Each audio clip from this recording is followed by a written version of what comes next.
Welcome, everyone, to episode 9 of the Die, Laugh, Love podcast. This is a podcast where we're recording this video, we're recording the audio. This is a spirit gallery where I will be called as a medium to bring forth spirit to communicate messages. That's what we do here. Completely complimentary, completely free. My way of giving back to the community and hopefully taking some of these messages and part of the wisdom that I get from spirit and sharing it with you here in the present moment, but also sharing it with the world at large as they watch these and listen to these over the course of time. If you've followed these episodes or taken part in them, you'll notice that there are themes of sorts that develop. And I think episode 6, I was talking about Faery. Episode 8, I was talking about the Archangel Michael. All the other episodes, I was channeling different members of our ancestral family, our beloved dead. So last week, I go to produce this video, go to download it, upload it, edit it, do all the mechanical parts of making this thing happen.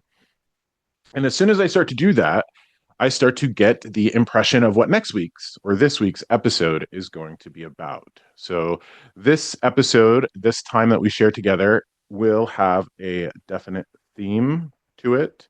And it's something that's been sitting with me for about a week. Now, to kick off that theme, to dive into this, I want to share with you a little bit about myself, a little bit about my story, so you guys can understand why this is such an important topic for me. And I think an important topic for everybody here. So a lot of people know, I think, that I'm based out of northern New Hampshire, northern Vermont, rural northern New England. That's where I was born and raised. I really take a lot of pride in the fact that I come from working class folk. My parents were bikers from the 70s and 80s. My mom a waitress, my dad a construction worker. I'm very proud of that. You know, they instilled in me a sense of pride and a sense of work ethic. They also instilled in me a sense of family. Now, I shouldn't be here because my dad really shouldn't be here. My father was born in 1958 to a woman who was 44 years old. His father was 52 years old. Even today in 2025, having a child at 44, fathering a child at 52 is a pretty phenomenal feat, I think. I think that's worthy of being talked about. Now, my grandparents, who I never get to meet, they were trying to have another daughter. They had a big farming family, lots of sons. They had one daughter. They were trying to have another daughter. And here comes my dad. Now, my father lost his father when he was 8 years old. My grandfather was 60 years old. He was out in the woods cutting trees down in a windstorm, and a tree fell on him and took his life. And my dad, sadly, and I think some people from northern New England or New England in general or farming communities will be able to relate to something like this. My grandmother all of a sudden had to take care of this multi-thousand acre farm.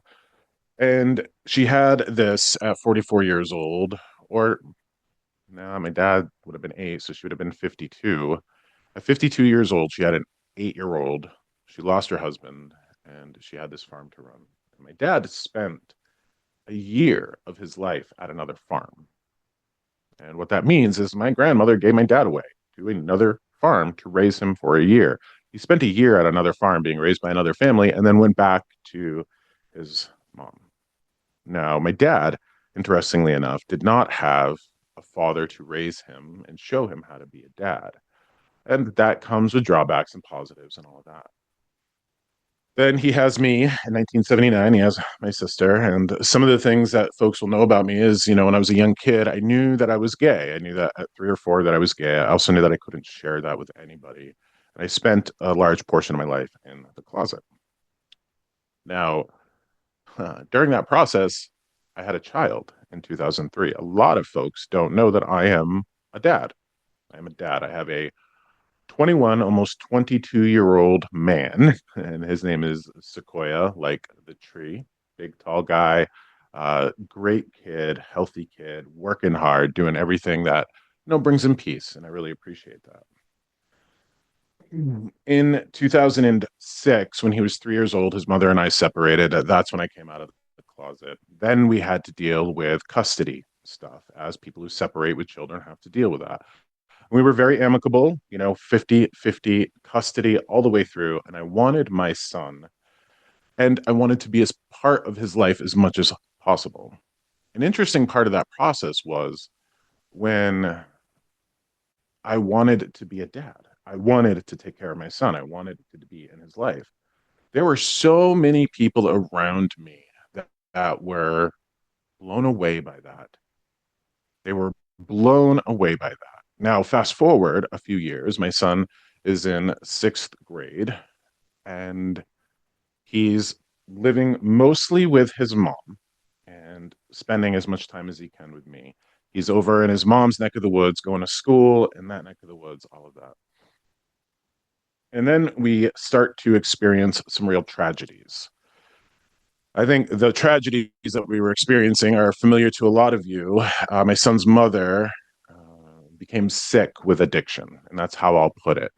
And he caught her snorting methadone, and it was a really awful, nasty scenario. In that moment, I did, I think, what most parents who love their kids would do, and I stepped up and got full custody of my son as soon as I could, emergency orders, all of that. Since sixth grade, he has lived with me and my husband full time and really has struggled with the mom wound. Now, when I went and did that, and I hate to say fought for him, but did what I could to make him safe, that sense of people being amazed that I would do that blew me away. I cannot tell you how many people came to me and were like, "It's amazing that you're stepping up as a dad and doing that work." And I'm like, really? Really? Is this what the world thinks of fathers? This is amazing to me. I am just being a parent, and being a parent to my son is as natural for me as breathing. So when people were praising me for being a dad and stepping up and taking care of my kid, I was amazed at that because it felt like people were praising me for breathing. And the dad thing carries with it a lot of weight. Everybody here on this session comes from a father. Everybody here has dads in their life, whether those dads are positive and balanced or whether those dads are unhealthy and imbalanced. But it's interesting to watch the culture that we live in. It's interesting to watch popular culture and notice that for decades now, especially on sitcoms, especially on popular culture and TV and movies, the idea of a bumbling buffoon of a dad became standard. Think of Fred Flintstone, think of Homer Simpson. I grew up watching Roseanne and Dan Connor.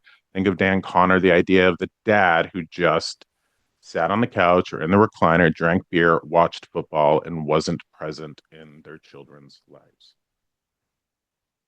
When I talk about dad energy or father energy, I will speak to it in a way of referring to it in a balanced state.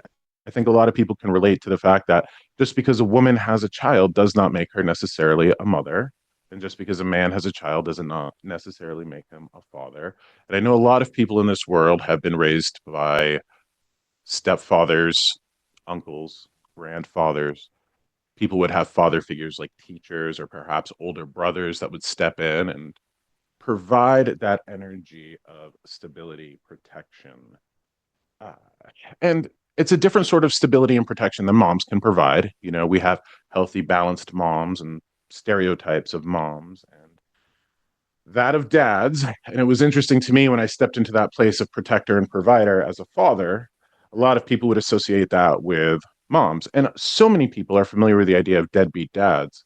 Very few people are familiar with the idea of deadbeat moms. And that I think is just part of our culture. But we see that. And I think a lot of people can see that.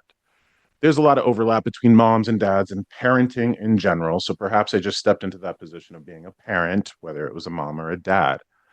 But when I sat down and I started to produce the video for last week and started to produce it and go, what's next week going to be about? It hit me like a freight train. Dads, dad energy. This week is all about fathers, dads, dads coming forth. Now remember, not necessarily fathers of blood, but fathers in spirit, older brothers, uncles, stepfathers, grandfathers. It's an interesting part of the process that I do when I feel a man in spirit come forth to me. Sometimes I get brother, father, husband energy confused because brother, father, husband energy is very protective, masculine feeling energy. Now, I can relate to that because I had a father who was very protective of me and his family. So this week is all about that. Now, leaning into that and leaning into the idea of the dads and the fathers, father figures, stepfathers, all of that, I kind of push back at that feeling and that energy coming to me and going, what's the reason? Why do I have to talk about dads? Why am I talking about dads? And I think a big reason for this is to talk about emotional intelligence. And not to say that moms are not emotionally intelligent. I come from a very emotionally intelligent mother, very strong, very stable. My mom has a lot of masculine energy in that way. But there's something I want to speak to, especially in the world that we live in, especially being post presidential election. Now, I will touch on politics a little bit here, but I'm not going to really dial into it a lot because politics is just a small portion of our life. Now, we're past the US presidential election where most people, have strong feelings about what's happened, whether those are positive feelings or whether those are negative feelings. We've got people who are very happy that we have a President Trump, and we have people that are very upset and distraught that we have a President Trump. But politics, that's not the only thing that's happening in our world. We have a very peculiar time to be alive right now. The universe is very strange. The universe and the world that we live in is very weird. It really is. And there's a lot of things going on right now that are peculiar to take part in and to watch. For instance, the wildfires in LA and the Pacific Palisades. To look at that, I mean, I am 45 years old. I've heard of wildfires. I've seen massive wildfires on the West Coast, but this has a different feel to it because tens of thousands of homes and people are displaced. As Americans, we're very privileged in that way that we often hear of those things happening in other countries, but tens of thousands of people have been displaced. Last year, we saw historic flooding, not only locally here in New England, but as well as in North Carolina, Tennessee. I have a cousin who lives in Lafayette, Louisiana, 2 hours north of New Orleans. And she's always picked on me about the snow in the winter until she found herself with 10 inches of snow in Lafayette, Louisiana. This is a very peculiar time to be alive. I'm not going to lean into fear mongering, and I'm very particular when it comes to social media presence and the messages that we share on social media. It's not hard to find a lot of people clutching their pearls, freaking out, screaming into the void, and inadvertently and unintentionally fear mongering. There's a lot of people who are afraid and scared not only of the political climate that we're in, as well as the climate culture that we're in, the natural world. There's no guarantee of our safety, really, in terms of natural disasters, weather patterns. I mean, we live in a world of school shootings. These things have been incredibly tough for all of us to be a part of, I think, especially for the past 3 or 4 decades. Now, part of the reason why this dad energy is flowing through me and I'm bringing this to people is this reason. There's a lot to be said for maintaining a sense of calm, maintaining a sense of calm in the face of things that would cause us to feel scared. Now, I am very much a wait and see kind of person. And one of the things that Spirit has shared with me that I'm very, very grateful for is what I call the law of practicality. The law of practicality works like this, and I will use the presidential election and politics in general to speak to this in the law of practicality. I have watched, I think, over the past 16 to 20 years where I started to pay attention to this stuff, a lot of people being upset at the political climate. And I think a lot of people can relate to the idea that we are very divided in our political climate. A lot of us are brainwashed, a lot of us are manipulated. Part of that process, I think, is a response from fear, not reason or logic. And we're going to talk about that today because the law of practicality, as far as spirit has given it to me, works like this. And I'm going to use the presidential election for this. When it comes to the presidential election or politics in general, spirit says vote and shut up. Seriously. What can you do about the thing in front of you that bothers you? Now, if you are participating in politics, I would encourage you as an American to participate in politics. But I have watched for a very long time at how people can get so focused on the presidential election, but not able to name their local state representatives, their governors, their senators. They have no idea how to participate in town meetings or local government, or they have no idea who their selectmen are. And I think so many people can get distracted and divided by looking at one person in our country when we are a country of individuals. Vote and do what you can with what you have where you're at. Why is this an important message for us? Because the world, I believe, is going to become a stranger place. I don't want to say a harder place to be in. I don't want to say a scarier place to be in. But I will say, since last July, when the floods came to northern Vermont, people's houses were literally being moved. They kept calling it a once in a lifetime storm.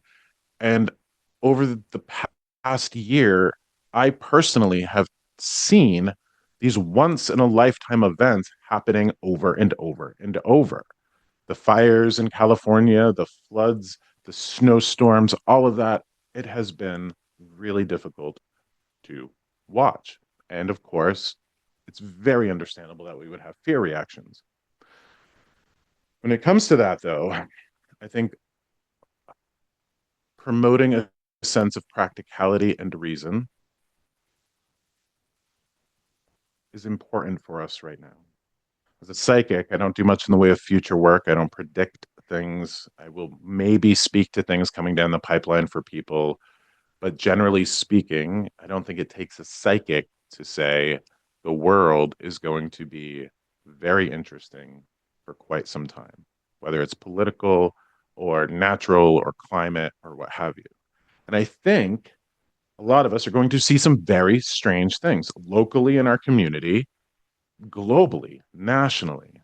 And I think that it's very important that when these things fall across our lap, that we maintain a sense of composure. That we maintain a sense of composure. One of these things that I find in collective spaces of communication, like social media, is that when people scream into the void and they scream about concentration camps and they scream about this and they scream about that, there is a sense of spreading fear like a virus.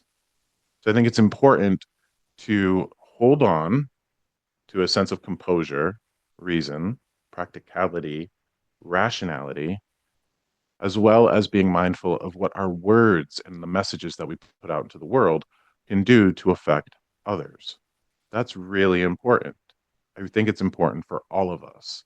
And I think a lot of us are familiar with that sign. It's a sign or an image that says "keep calm and carry on." You guys are familiar with that, yeah? Keep calm and carry on.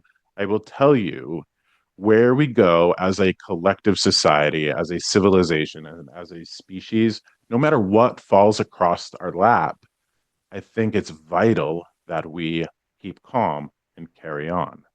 Now, I want you to think about that practical dad energy. Okay. So think about balanced, positive dad energy, not the abusive, dismissive, abandoning dad energy, but that positive dad energy. The person in your life, whether they were a genetic father, biological father, whether they were actually a mom that steps in and provides this person for you, that hopefully somewhere along the way you had somebody in your life that presented you this sense of reason, this sense of balance, this sense of composure. Now, If you did, I'm going to ask you to call upon them in spirit, especially when you have things fall across your lap personally, in your community, nationally, globally, that when things inevitably fall across your lap and you find yourself having a fear reaction, I'm going to encourage you to work with your spirits, work with your ancestors, call upon somebody that provides you with that sense of stability.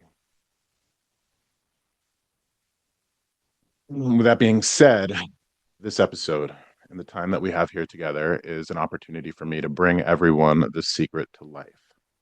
I'm going to bring everybody here the secret to life at the end of this session, and we're going to dive into the spirit readings because, again, here are the dads in spirit, grandfathers, stepfathers, what have you, wanting to come forth, wanting to share messages, and wanting to encourage everybody to be mindful of how they're manipulated by fear. I read something a few days ago that said, if you can be offended, you can be manipulated. And I think people who are full of fear are easily manipulated.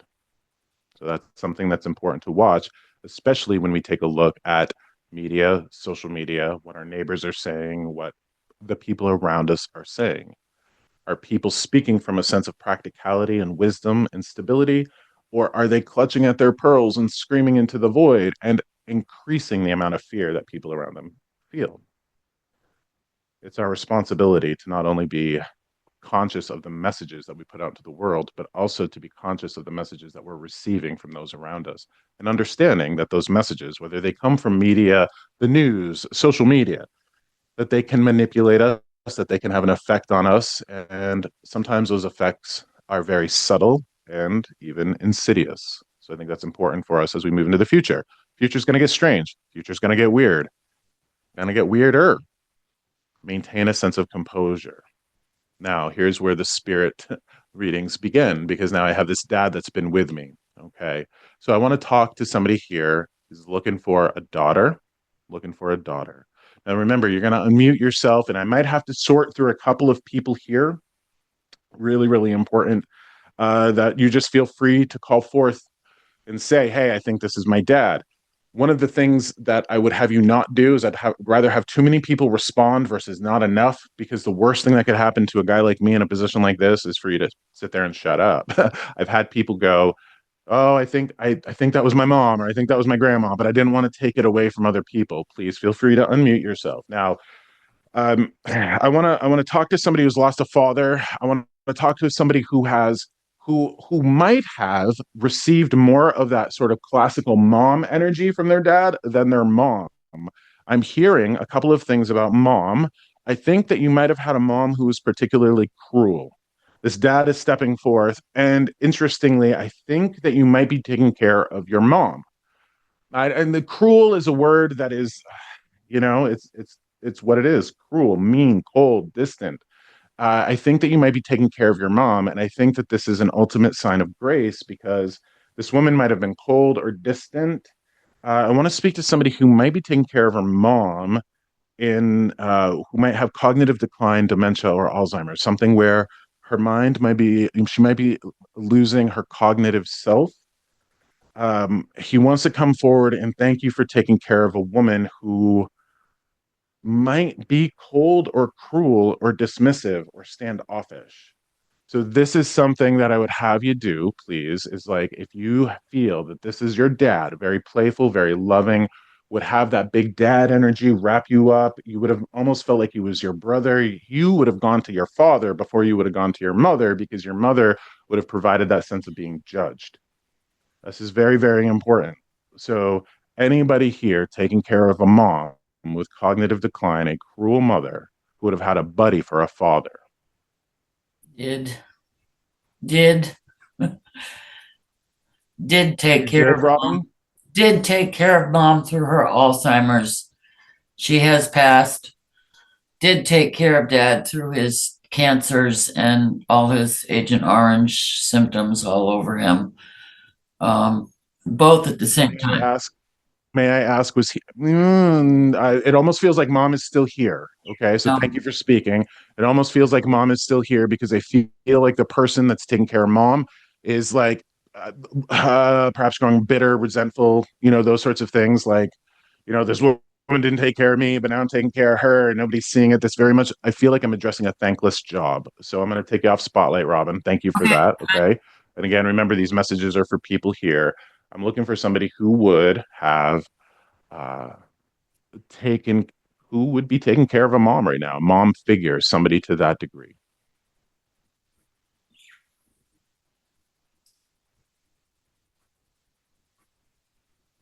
If it's you, if you're waving, unmute yourself. If you could unmute yourself. Hi. I am taking care of my mom, and my dad passed and was very loving, and but my mom is just starting to forget a little bit. She's not in total decline, and she's never was a bad mom. She's just more of a negative mom, it's always negative. And my dad was the complete opposite and had a very close relationship with my dad. So I don't know. I Okay, mean, so Steph, this sounds like you, Stephanie. So thank you for okay. that. Anybody else? I'm going to give anybody else a chance to grab this and come forth. If not, this is going to be for you. Can I ask you, Stephanie, as I'm waiting for other people to come forth, are you somebody who would feel like you would have gone to your dad before you would have gone to your mom? Yeah, I definitely had a close relationship with my dad. He was very much, we really had a very good relationship. We used to sing together. He was very positive. Yeah, yeah. He definitely, I could talk to him and he was more open. My mom just, I wanted to be an opera singer my whole life. And my mom would say, why would you want to do that? That's a gypsy life. And my dad would say, go do what you want to do, what you love. So, That feels somewhat cruel to me. yeah, For me, yeah, yeah, that whole like, why yeah, would you want to do that? That's a right. gypsy life. Yeah, That yeah, has an element of cruelty and coldness to me, yeah, yeah, where we would look at conventional mom energy as like, go do it, babe. right, right. Go follow your dreams. That sort No, of stereotypical energy pushing. Okay, she so wouldn't do that. She okay, still can doesn't I? do that. So you say your mom is starting to forget things. She's just starting. Yeah, yeah. She's going to be 97 in a few weeks. Okay. Is there a level, and this is really really important to the process that we're sharing here, and you're going to have to share your Right, personal feelings. Is there a right. sense to any degree that you might be resentful of this? Oh, definitely. I had 4 children. I have the brunt of taking care of her. Yeah, Okay, yeah, so this is really really important that you're yeah. recognized, that you're thanked, because this is interesting, because this dad is giving me this energy of like, I know that she's cold, I know that she's distant, I know that she's perhaps cruel, but I loved her. you He was know great. They had a great match. He was madly in love with her, and she was madly in love with him. Definitely, they had a very good so marriage.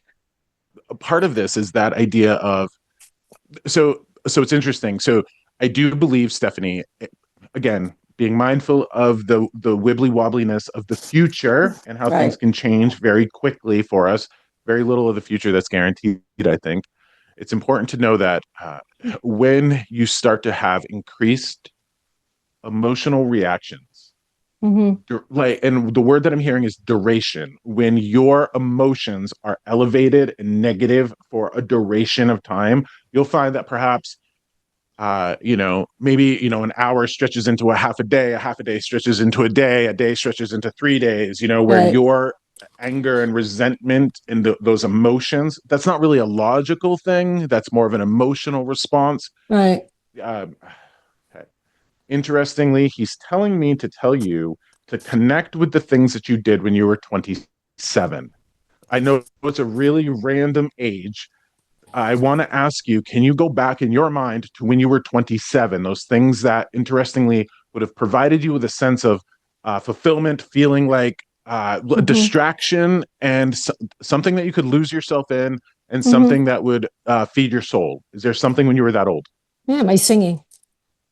Okay. So Mm-hmm. if that was it, Yeah. when you find that your emotions are elevated for an extended period of time, it's important to find connection to something that feeds that soul. Right. Okay. Do something with your emotions, Yeah. put your emotions into the singing, into your art, into something. Mm-hmm. I think a lot of people, it's interesting here, male or female, doesn't matter. I think a lot of people could benefit from, getting a punching bag Yeah. You know, Yeah. taking out some frustration physically to move those emotions through their body. Now, that could be dance, that could be art, that could be singing, that could be taking a walk. But it's interesting when you feel like you're being flooded with these emotions. And Stephanie, here's a really important message for you. I do think that those emotions are going to ramp up before your mom makes her transition to spirit. I Yeah. don't see it Yeah. getting easier. I think I see it getting tougher. Yeah. I can't Exactly. guarantee you that it's an Alzheimer's or a cognitive decline or Right. what Right. have you. But I have personally no experience with Alzheimer's, but there is, from my limited exposure to it, it almost feels like a distance, you know, like where Mm-hmm. people forgetting people. There's a sense of, Right. Right. you Right. know, if somebody is inherently cold or detached or negative, there's a chance, I think, when they move through those processes that cold negative detachment might increase. Right. That might correlate to your level of frustration and anger and resentment. And remember that you're taking care of not only your mom, but your dad's wife. Mm-hmm. So when you feel angry, right, like dad's watching, when you're feeling angry or resentful, remember it's not just mom. It's, Right. Right. okay. I do. So I do. thank Is you for that? that. Now, it's Thank you. important too for people to remember that you might not feel this particular circumstance right now. For Robin, who spoke up and said, "Hey, thank you for this. You know, I took care of my mom, my dad at the same time." There's a need for Robin to hear that gratitude and that thanks from other ancestors. This Mm-hmm. information that I'm providing you, Stephanie, is important because there will be people in the future who have to walk their parents to the world of spirit and not Mm-hmm. have any support. They're going to feel very isolated. They're going to feel very alone. They're going to have very complicated emotions to deal with Right. and perhaps not know how to manage them. And then that can compound upon itself because when you start feeling angry or resentful towards somebody, that stuff can bubble to the surface. Then you can get caught up in this negative feedback loop as like, I'm trying to take care of somebody, but they're making it very difficult. You get where I'm coming from with this, right? Yeah. Well, when my ex came through 2 weeks ago, I don't know if you remember, and I wasn't sure if it was him because I didn't know if he was, in dementia or whatnot. And you said that he wanted me to move on. I haven't moved on. It's because I took care of my dad, who was cognitive until the end. Now I'm taking care of my mom. So it's a very hard thing, at this stage of my life to just move on because I'm so tied down with all this responsibility. Gotcha. Yeah. Okay. So So thank you for being here. Thank you for coming back. You know, yeah, you keep coming. I know. And thank you for the messages. Well, It it's helps. not, love you, Stephanie. Love you and thank you for being here. Yeah. It's not just for you. You know Yeah. what I Yeah. mean? No, I believe that. Trust me, I Not just believe for you. that. It's for other Yes. people that will come across this, hear this, feel this, have Yeah. experienced this in the past, and perhaps feeling it in the future. So Right. that's important. Yeah. Yeah. One of the things I think is important for people to hear too is when you feel like those emotions are too heavy, too strong, to find an outlet for it. Perhaps it's a friend, perhaps it's, therapy, perhaps it's taking a walk in the park, but I think emotions should stay in motion. So make sure Mhm. that you feel okay with processing them, going to get rid of them, somehow Right. working through them. That's Right. really important. Okay. Well, I took a So walk in the park yesterday. I'm going to Florida with my cousin invited me next week to Florida for 4 days, and I'm going. And I got someone to perfect. help with my mom. So yeah. So I'm trying. That Yeah. Excellent. Excellent. Thank you for that. Okay. Thank you, So Josh. you're welcome. You're welcome. I'm going to put you back on mute because I'm going to be called to somebody else here. It's interesting that I'm looking for a junior. Okay. So I got a dad who's looking to talk to a son. I see very few men on this call. There's a guy in a gray hoodie with iPad. I see Steve in a blue shirt. I see a box that says Keith. Maybe there's somebody else that's here. When I hear junior, I want you to understand that that's a feeling, that's an impression. Now, what I mean by that is uh, not, you might have junior on the end of your name. You might be named after your dad. But when I feel junior energy, it's think clone. Think, think we would have looked alike, we would have sounded alike, we would have, been very, very alike. And it's interesting because I'm talking to somebody who would have had a success in battling demons. And what I mean by that is like somebody who would have worked through addiction, drinking, those types of things. I'm getting from him a sense of almost responsibility that he might have shown you those demons or those issues or those things. He might have managed them a little bit better than you, but there's a sense that, for lack of a better way to put it, you've cleaned up your act. You're no longer somebody who is selfish or self-abusive in that way. It's very, very important. The words that I'm hearing, this is drug and alcohol speak. Somebody being clean, like somebody being clean. Somebody who would have had problems in the past, but they're clean in the future. So I got very few men here, it looks like. So somebody here would have lost a dad Wow. who wants to talk to you and wants to share with you how proud he is of your efforts in maintaining the straight and narrow. So, and I'm calling on the men here because this is dad looking for a junior. I've got an iPad, I've got a Steve, I've got a Keith. Maybe there are people outside of this, but I feel like it's one. I feel like it's somebody that's here. Okay, so somebody's letting me know that Robin isn't muted. So now I'm looking for Robin Square. I'm gonna mute Robin. There we go.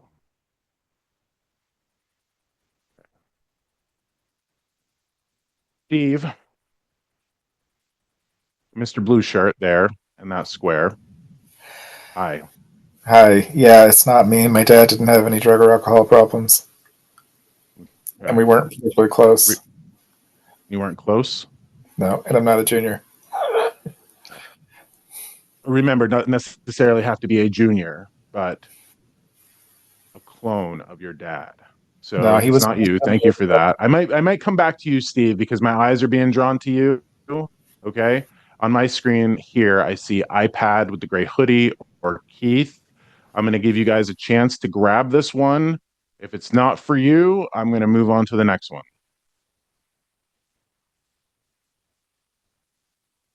All right. So I'm asking the iPad to unmute. How you doing? Okay. Very well. What's your name? Shane. James? Shane. Shane. Shane, yeah. Okay. Shane, would that fit your description? Would that fit you? My dad drank quite a bit, and I used to drink. I don't drink or do anything anymore, so possibly. I'm not sure. Okay. I mean, like I said, I got Keith, Steve, and you, Shane, here. He's looking for a junior. Can I ask you, similarly, would you look like your dad? Would you guys, standing side by side, be able to tell that you were father and son? Do you look more like your dad than your mom's side of the family? As I'm getting older, yes. I have a brother who's older than myself, and he definitely looks like my dad. All right, so I'm gonna say this is for you, and that's why I was drawn to Steve, because you're right above Steve's square. So I'm gonna bring you up on spotlight. We're gonna have a conversation, okay? Because there's a sense of pride that this man has to share with you, and this is important. So again, remember that don't take any of the things that I'm about to share with you personally, because we're talking about a former version of you. So this is important because there's a sense of pride here. So all right, so Shane, interesting. Can I ask you? Do you have any sort of like, are you self-employed? Do you have any like side gigs where you do your own thing? I do. You do. Okay. So this is definitely for you. There's a sense of, we often talk about the matriarch of the family, somebody who kind of holds the center of the web together. Can I ask you, Shane, would you feel the patriarch? Would you feel like the center of the family, the person that people turn to? There's a sense of authority that I'm getting from you that he wants to talk about. There's a sense of integrity, and there's a sense of gratitude that you're no longer selfish. Can you relate to any of that? I would, yes. Okay.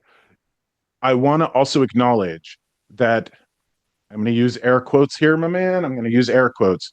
I'm going to acknowledge that doing the right thing, okay, like finding a sense of balance and a sense of consideration takes effort. So for you to like move away from being selfish to somebody who cares about a family, somebody who's more in touch with their emotions, somebody who's a man of integrity, a patriarch, a center of the web, it took effort, didn't it? It did. It took effort and some help. Okay, so the help that you would have received, let's say that, it's like the Lord helps those who help themselves. You wouldn't have gotten that help unless you were ready to have that help, unless you were at that point in your life where that help would have been important to you. Do you know what I mean? Like, you would have been motivated to make sure that you could, the word that I'm getting is salvage whatever family or life that you had left. You didn't want to lose it. Does that relate to you? Yes.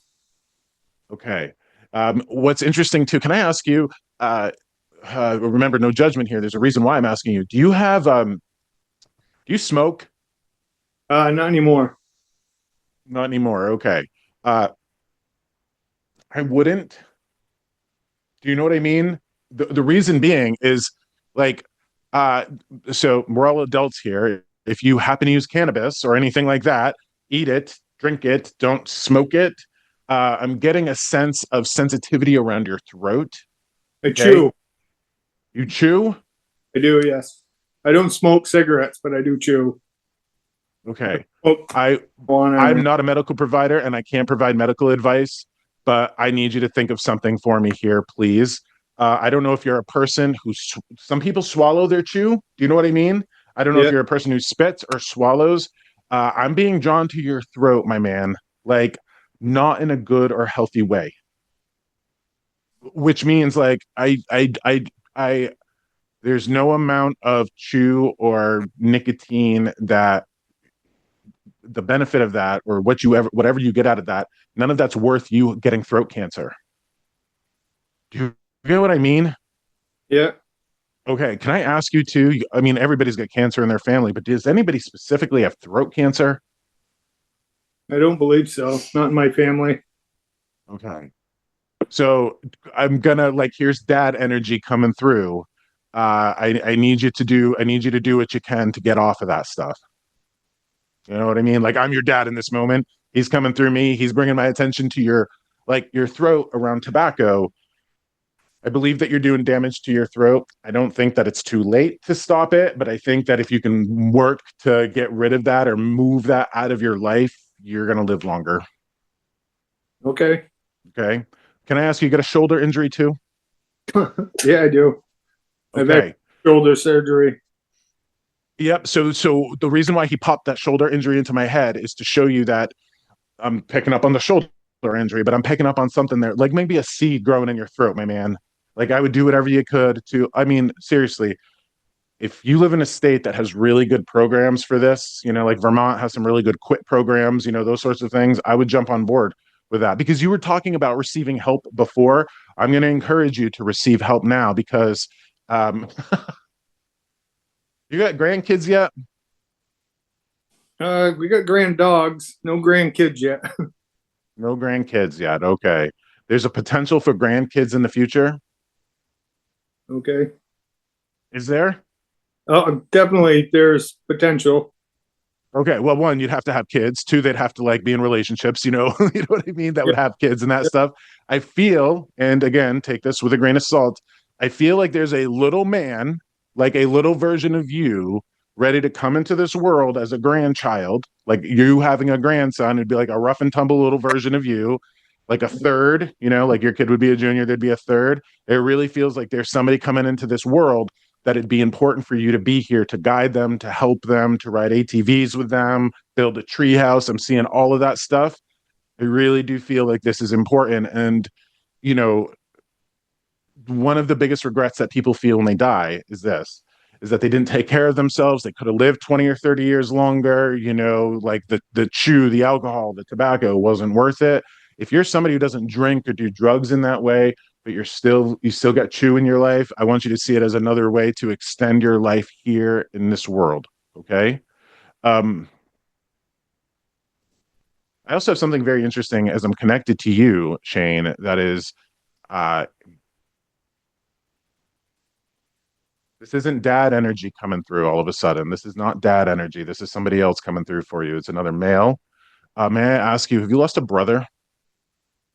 I haven't lost a brother. I've lost uncles. was a brother to somebody. Yeah, I know, uncle is a brother to somebody. Okay. I want to ask you something. This is fascinating because this man's coming through like, oh, brother. This is somebody, not a dad. This is somebody else. Oh, man.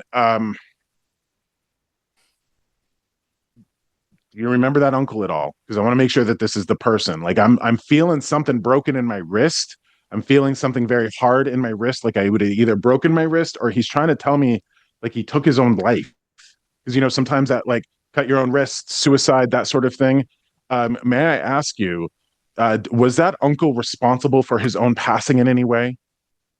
I would say both of my uncles were. Both. I have a few uncles that have passed, and they also had addiction problems and just kind of let their bodies go at the end. So in a way, yes, they literally left the hospital, and that was it. Okay, so there's three of them then, because I was feeling three, like two brothers and a dad in spirit. Is that what this is? Yes. Okay, so they're all presenting together. There's three of them, but the message that you need to hear is don't go through the regret that they went through, because each of those men left people in this world that love them. Yes. Yeah. Okay, so when people are responsible through neglect or intention for taking their own life, they move to the world of spirit. They're watching everybody in this world love them, mourn them, and now they're going, I shouldn't have drank so much. I shouldn't have ate so many cheeseburgers. I shouldn't have smoked so much. I could have had more time with those people. So this is something. This is interesting. May I ask you, do you have a clay tile well? I don't. Okay, so hold on. You know what a clay tile well is? Not like an artesian well, but like a round well, like cement tiles. Okay, so it's either a clay tile well or like a fire pit in your backyard. Do you have something like that? I do not. Okay, I'm going to share with you what I'm seeing, and I'm being told that you should take a walk. Okay, like I don't know if it's in the backyard or something, and I'm seeing you walk around something that looks like a clay tile well. Like my parents have one of these, like an old, like goes down about 18 feet or so. It's not an artesian well, it's just an old clay tile well. Or a fire pit. There's some place that you can walk to, nature, like park, something, backyard, something where you can find peace. And I really want you to try to touch base with these guys that want to make sure that your length of life is as long as possible. Okay? Because again, I want you to wrap your head around being in the world of spirit and watching a grandchild in this world and wishing that you could be here with them. Okay? So again, from my perspective, there's no chew, there's no alcohol, there's no drugs that provide us with that amount of pleasure that would compensate for that amount of pain. Do you understand that? I do. I hope so. I hope so. I hope so. The other thing too is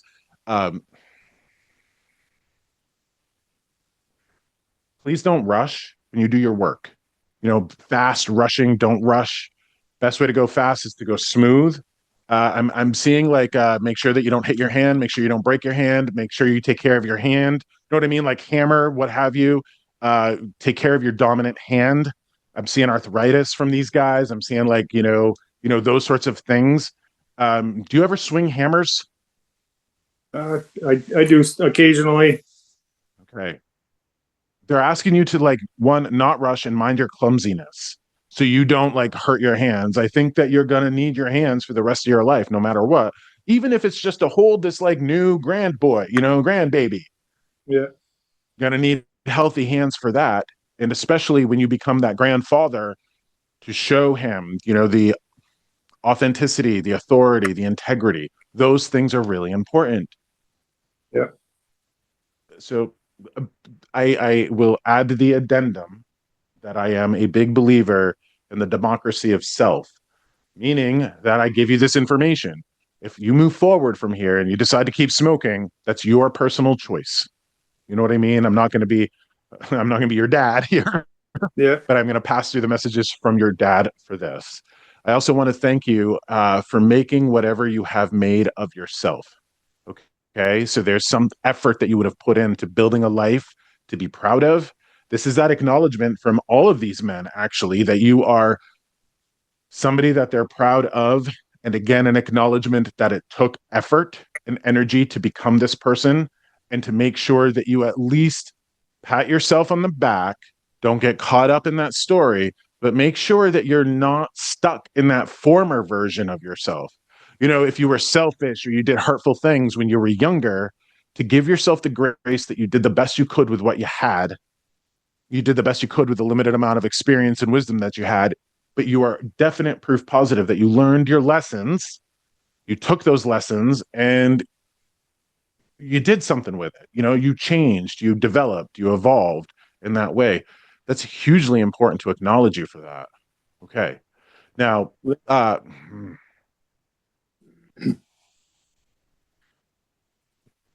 is mom still here? Yes, Okay. Uh, were you listening to how I was talking to Stephanie?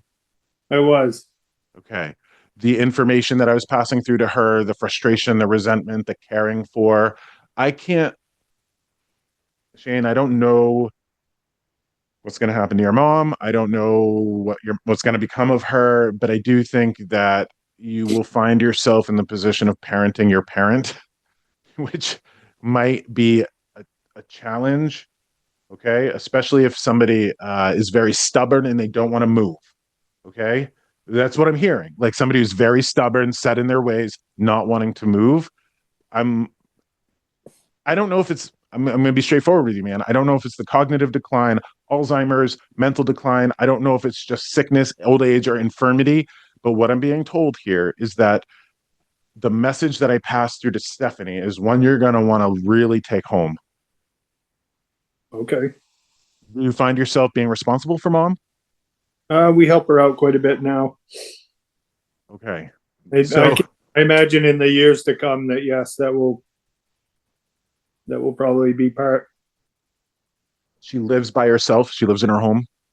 She lives in her own home at the moment, but she has my sister lives there. So All right. So here is a little bit of future work, like future talk. Okay. And this is important for you to know because what I'm seeing is my own grandmother, my mom's mom, my gram, who eventually had to get to the point where she had to leave her home. She had to go move in with my aunt, and that's where she passed away. And that's kind of, that was a blessing in and of itself.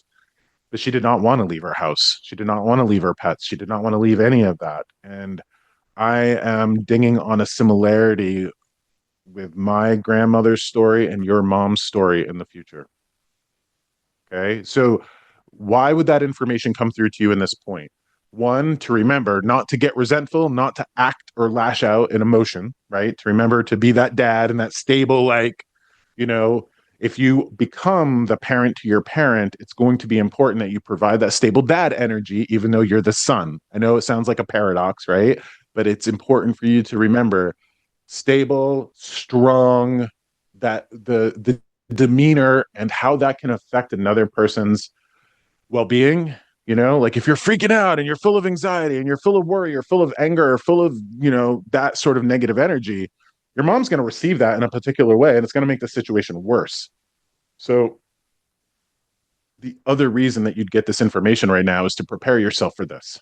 Okay, like I don't know what you would be able to do or say or wrap your head around in terms of getting ready for that circumstance of mom moving out of her house, going, I don't know where. It could be a million different places, whether it's with another sibling, whether it's in a assisted living facility, whether it's to a hospital or someplace like that.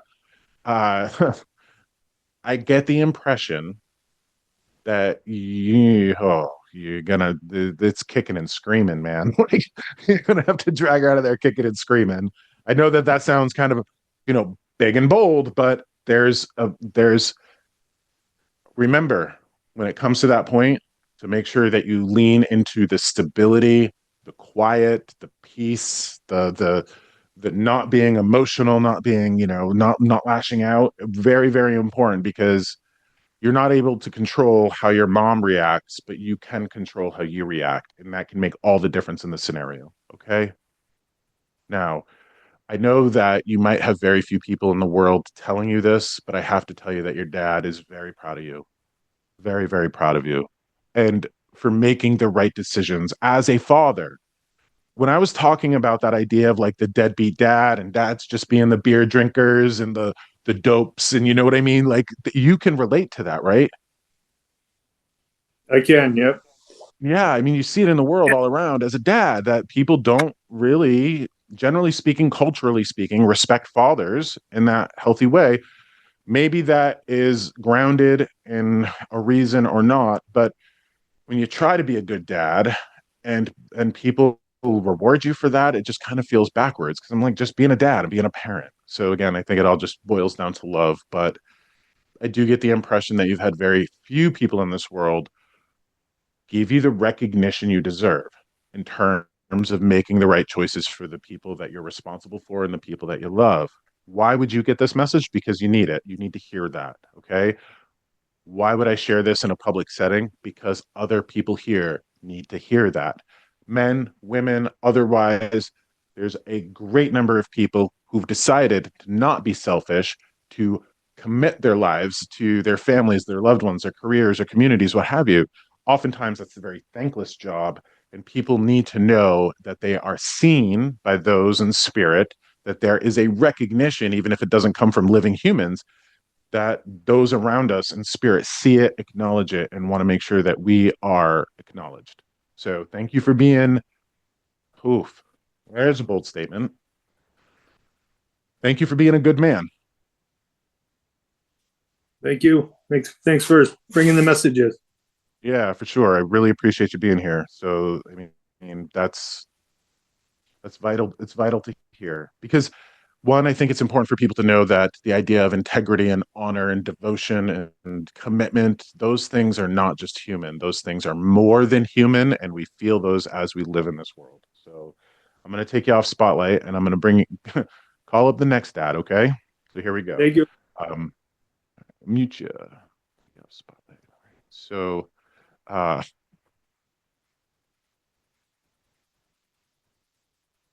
all right.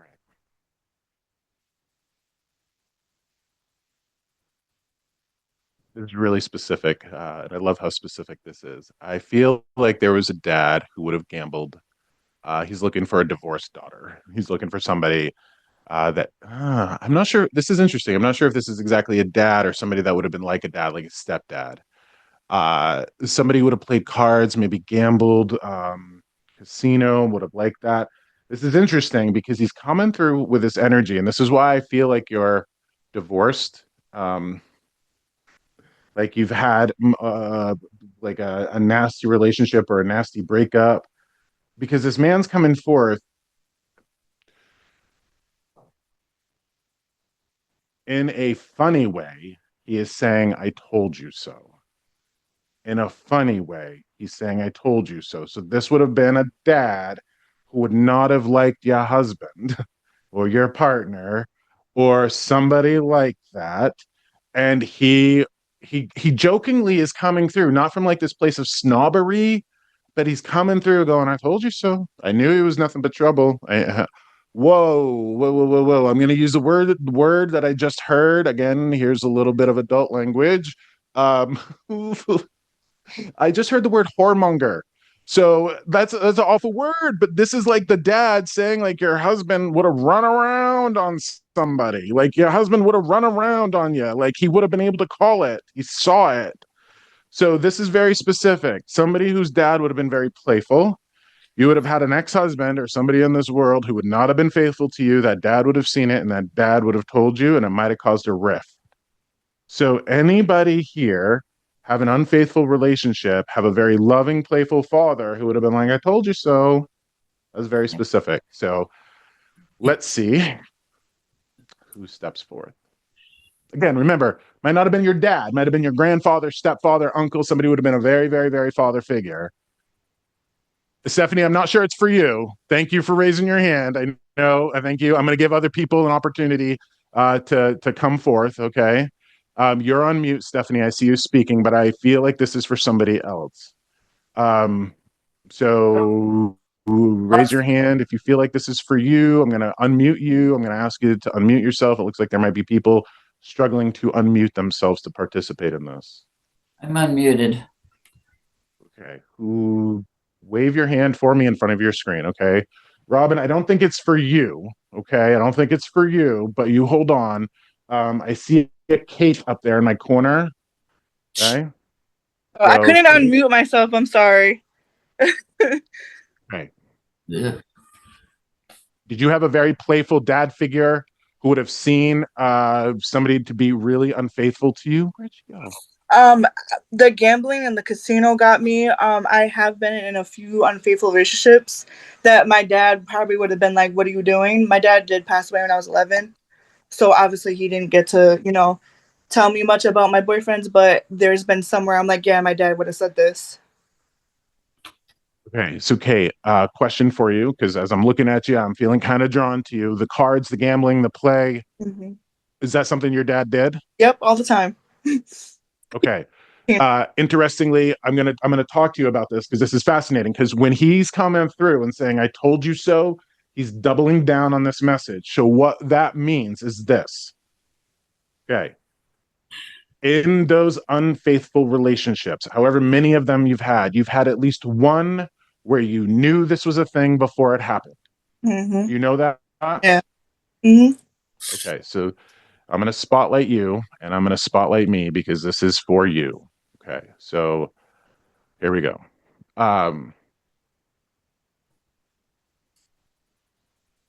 So when I say I told you so and he's coming through with that sense of humor, okay, when he says I told you so, what that's an indication of is that he was around you in spirit when you were interacting with those people. He was coming through you as that intuitive nudge. You would have known before the whoremonger cheated on you. You would have known that. Okay, here's something else that he is asking, and this is a little bit more serious, and it's not so playful. It's not so playful, but it's serious because it's got there's a sense of depth to this message. Kate, to whatever degree, you beat yourself up for making those decisions to be with those people, don't you? Yes. Okay, so I have a very important question to ask you because this is what he's asking me. Why would you beat yourself up when all you wanted was to be loved? Right? Like that's the only reason you would have entered into those harmful relationships, those hurtful relationships. It's not like you wanted to hurt yourself. It's not like you wanted to hurt the people around you, but you found yourself being hurt because you wanted to be loved, right? Yes. Okay. That's incredible for you to sit with because imagine where your dad is watching his daughter go through these circumstances. He's trying to knock on your door saying, "Hey, these people aren't great for you. They're going to run around on you. They're unhealthy." He's watching you from this place of wanting to be loved. And I mean, now we could talk like all sorts of psychology, losing your dad at 11, having that positive male aspect pulled from your life. There's all sorts of psychology around romance and, those sorts of things. So there's a million different reasons it feels like that you would feel like you needed to be loved in that way. And I think that this is interesting because I think that you struggle with this, like, I compromise my well-being, I compromise my values, I don't feel like I'm a healthy person. But the opposite of that is true. I think that you would have found yourself in these awful circumstances because you wanted to be loved. All right, a person who finds themselves in those awful circumstances, or perhaps makes decisions based out of emotion versus rationality, that's not a person who should beat themselves up. That's not a person who should feel guilty. Because imagine what your dad is watching now, somebody who is wanting to be loved, somebody who's doing the best she can with what she has, but he's aware of your inner process where you're beating yourself up in a way that you'd never want anybody else to beat themselves up, right? Mm-hmm. Okay. So, he says, again, far be it for me to say, but he says that you're walking around with a broken heart. You're just walking around with a broken heart. Okay. What I need you to do is this. I need you to do your best he's saying like, he's showing me you in a bed full of stuffies, like stuffed animals. Like he wants you to have this like bed full of stuffed animals. Interesting. He just showed me a stuffed elephant. Like he wants you to have like a stuffed elephant. Is there a connection to Dumbo? Do you know what I mean? Is Yeah, there is. There is, yeah. okay. I want you to get yourself as like a stuffed Dumbo. Okay. I want, and it's interesting because it's like I don't see any room on the bed other than you and stuffies. Do you know what I mean? Like it's just like laying in a bed of stuffed animals. He says also, interestingly enough, he says, stop paying attention to other people's problems. Stop paying attention to other people when you need to heal. Like when you need to work on yourself and you need to nurture this broken heart of yours. Also, a reminder. Now, remember, this message is for you. This is messages for anybody who would ever find themselves in a similar circumstance or a similar mindset or heart set. Don't give up on love. Don't give up on love. Don't give up on the possibility that you could find somebody in this world that would fulfill you in all of the ways that you could ever want. Don't ever give up on it, because if you've given up on it, if you're like, love is impossible, I don't deserve love, healthy love is impossible, right? If you give up on it, the universe could put all of the right people across your path. Do you know what I mean? And then because you don't believe it's possible, you won't participate in what the universe wants to give you.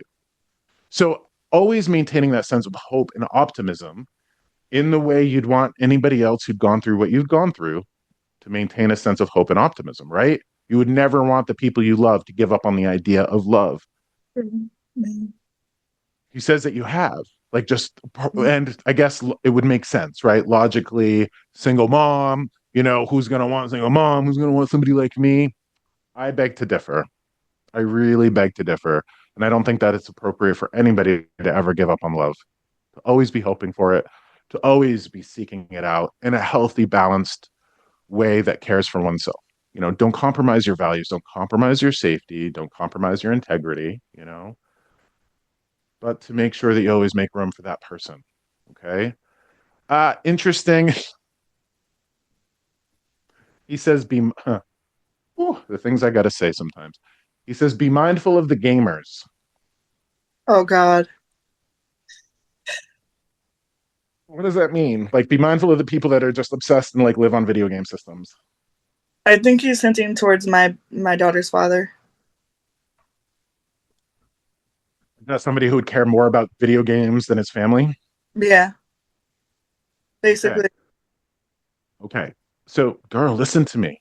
You've had some experiences where you've picked up red flags, right? Like, Yeah.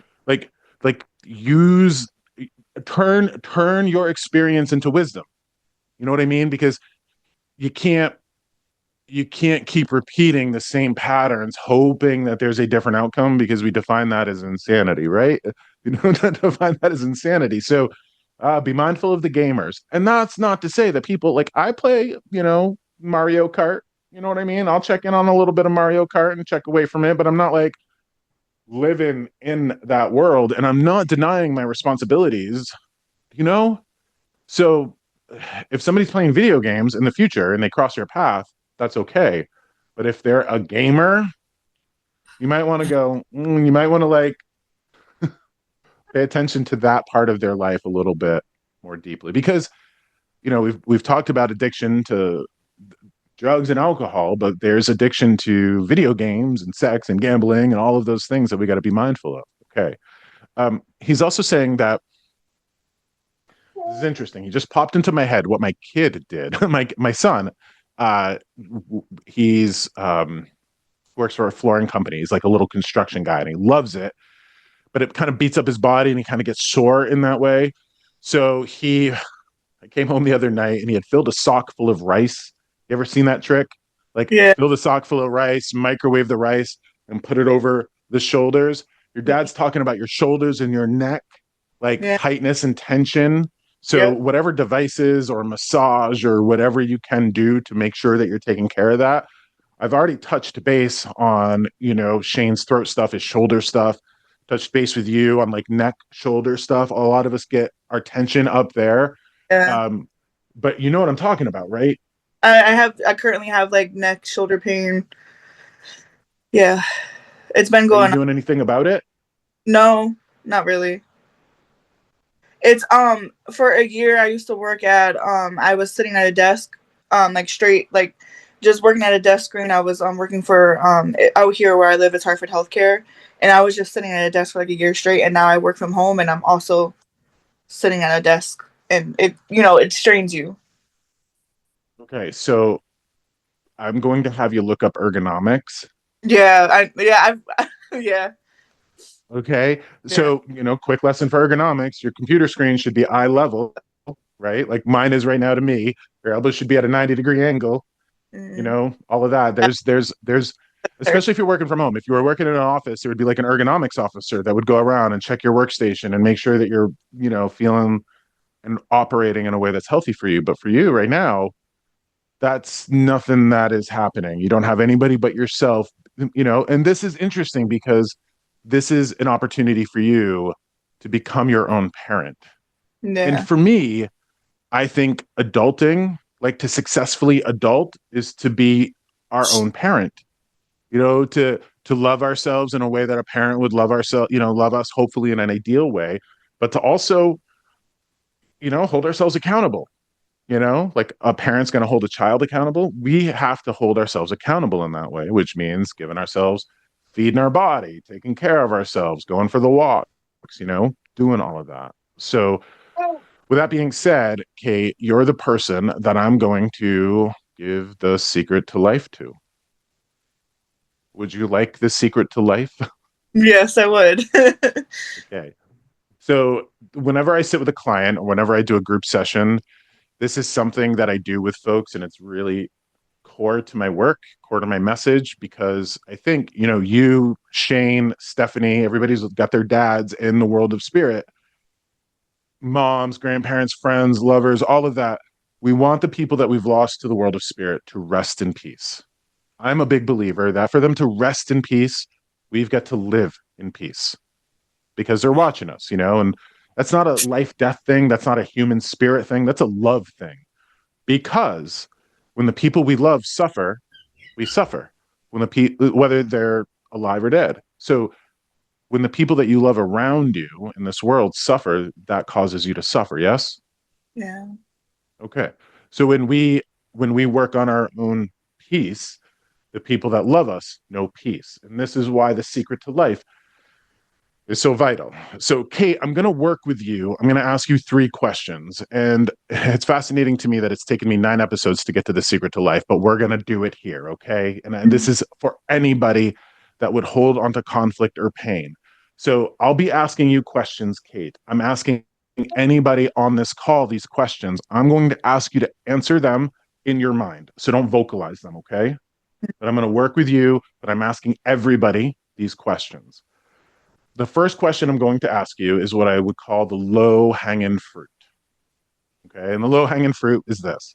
Please, Kate, put into your mind the physical or cosmetic part of yourself that you dislike the most. Give me a little nod if you got it. Mm. Okay. I want you to compartmentalize your mind. Draw a line down the middle of your mind and create 2 spots, 2 parts to your mind. Okay. So over here on this side of your mind, you've got what you say to yourself about that part of yourself. On the other part of your mind, though, I want you to put there what you would tell your daughter or a sister or a best friend if they felt that way about that part of themselves.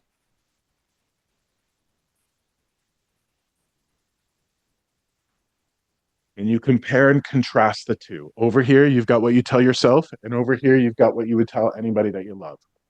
Can you say that they're different? Yeah. Okay. So hold on to that.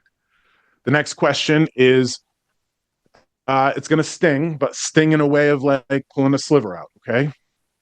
So, Kate, please put into your mind your biggest regret, shame, or guilt.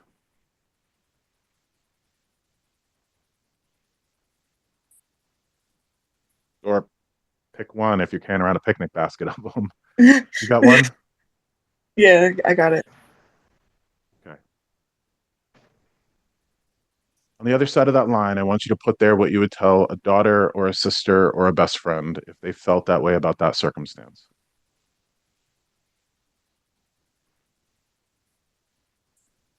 Now, I don't know what you're telling yourself in this moment, but from me, from here, it feels like that guidance would be along the lines of you did the best you could with what you had, right?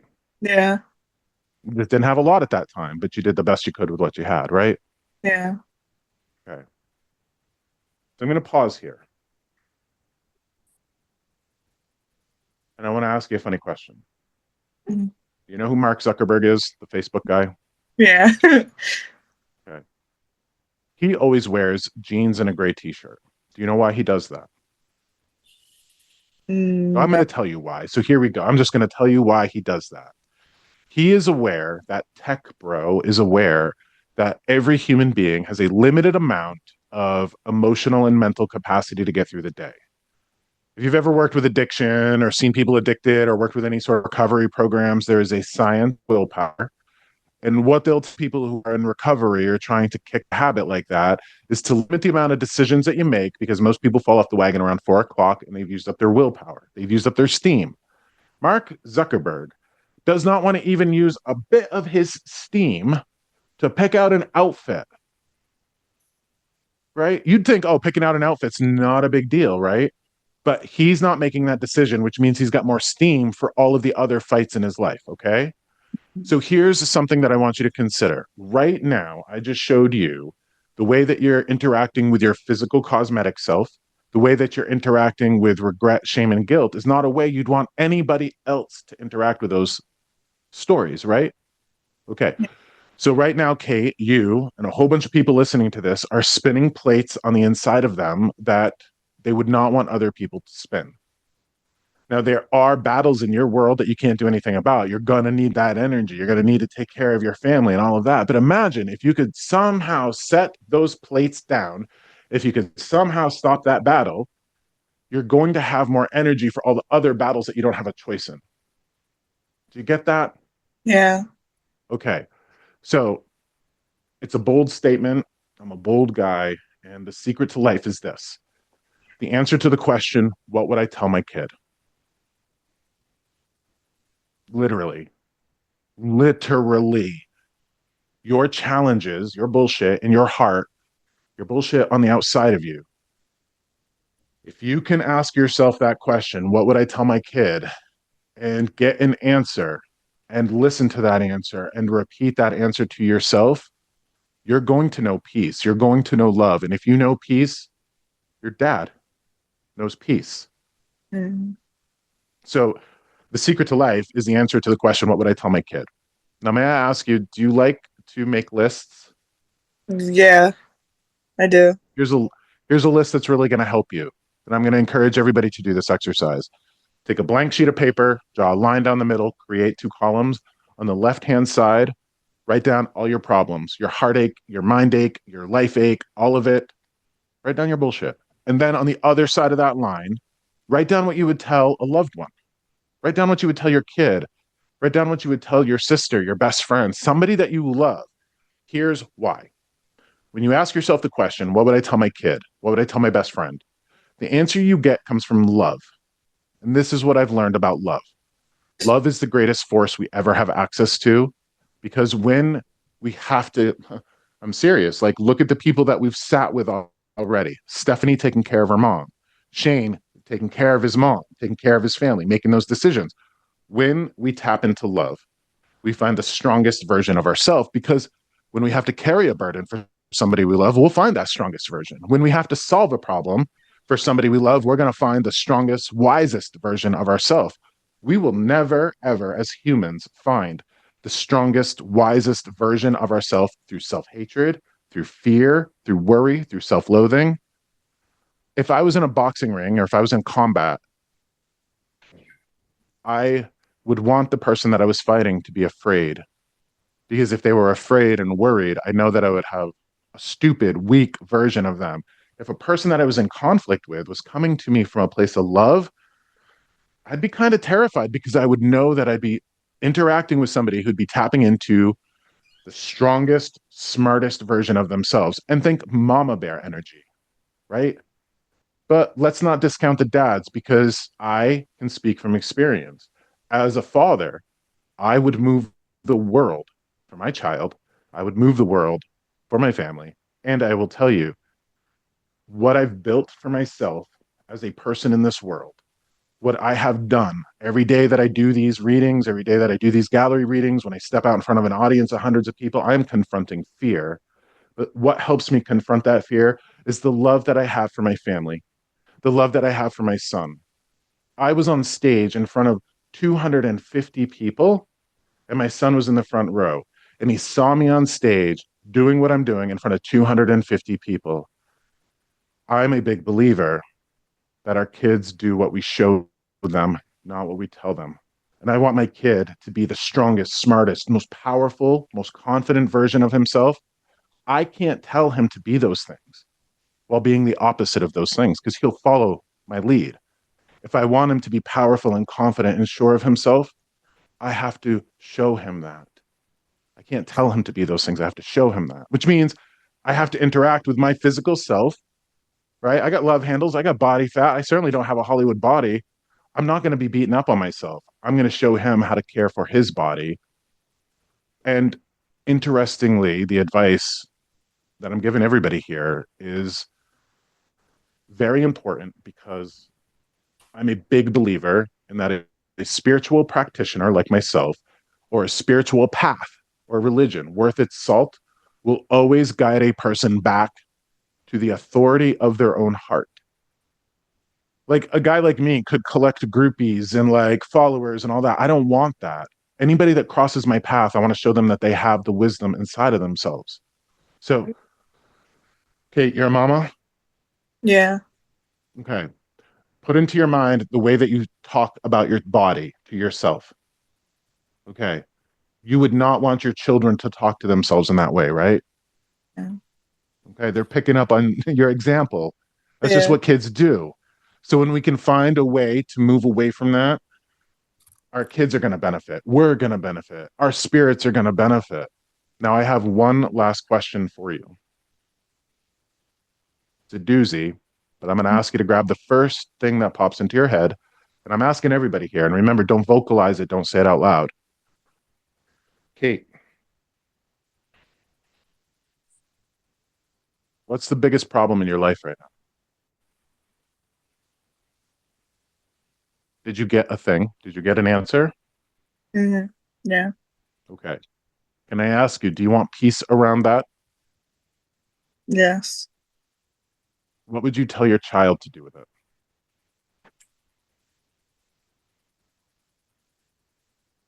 Find that answer.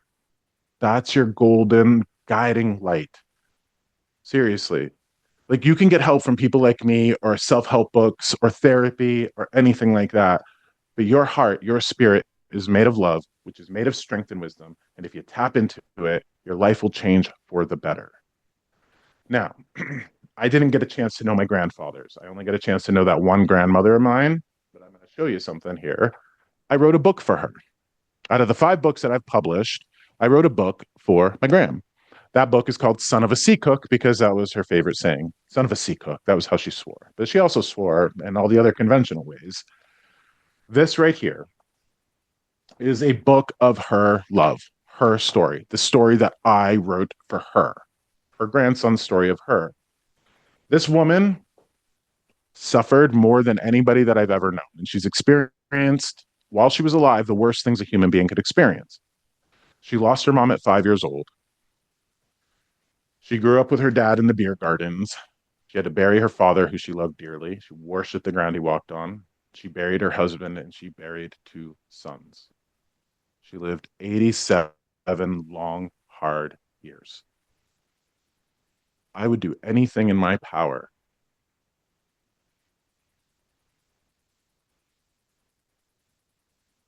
I would do anything in my power to make sure that woman rests in peace. Anything. Because she suffered 87 long, hard years. What I'm going to do to make sure she rests in peace is to cultivate my peace.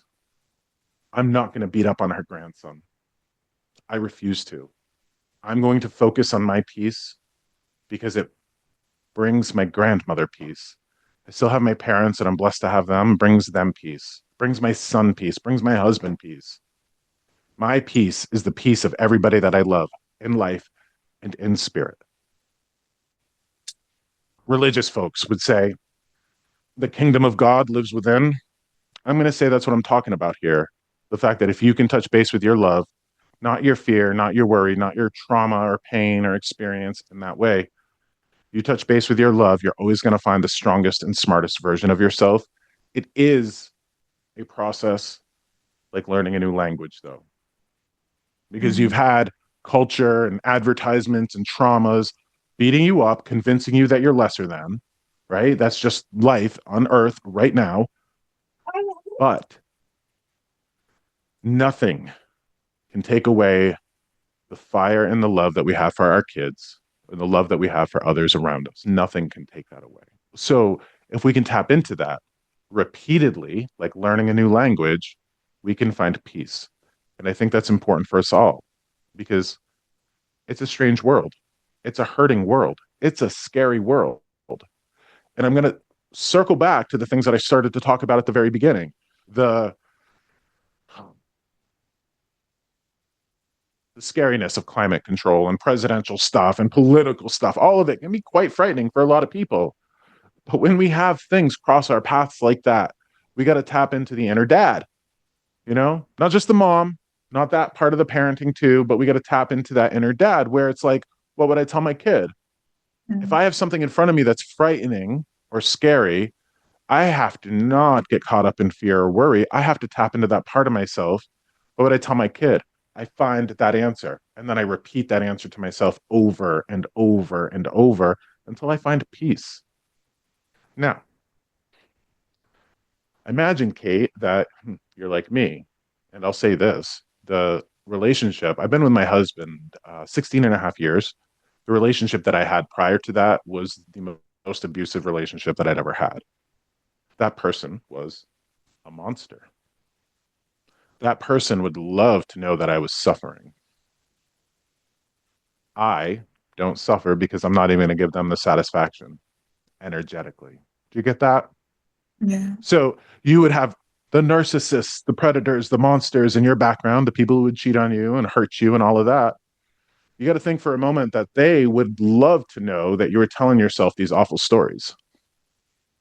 So we tap into that love, that fierceness of spirit, so we can show the people around us peace. But let's not give the people who would abuse us the satisfaction of picking up where they left off. Right? Okay. So I'm going to invite everybody to do that. Tap into your own inner love, the strongest part of yourself. I'm going to invite everybody to do that with that list. 2 columns, write down your problems, write down what you would tell your kids.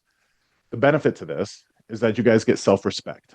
You'll find peace, you'll find love, but it's interesting that so many people in this world will insist on the people around them being the best version to themselves, their own best friend. Like, I want my kid to be his own best friend. If I insist on being my own worst enemy, that makes me a hypocrite. How could he take me seriously? If I'm insisting on him being his own best friend, but he's watching his dad be his own worst enemy, I'm a hypocrite. So when I live by that moral code of love and strength and walking through this world in the way I'd want my kid to, I get self-respect. And I think that we all deserve that. So when the world gets strange, when traumas and pains and heartache bubble up to the surface, when a massive snowstorm falls across our path, we tap into what we would tell our kids so we can find that strength and that wisdom and that clarity. Okay? Yes. Thank you. Yeah, you're welcome. Thank you for being here. And thanks to anybody who's here listening to this. We're all done for today. And I'm going to thank everybody for being here. And I want to just end this session by saying you can find out everything about me on my website at joshsimonds.com. Everything about me, the retreats I'm hosting, the readings I'm offering, the services that I'm providing. If you're interested in a one-on-one session or even a group session, you can get that on my website. I do have some information about live events coming up in Littleton, New Hampshire and Newport, Vermont in the next month or so. So that's all on there. Some really cool events. So thank you, everybody, for being here. And if this message resonated for you, pass this information along to people that you love. Okay? Thank you, everybody, and have a wonderful Sunday. I'll see you next week.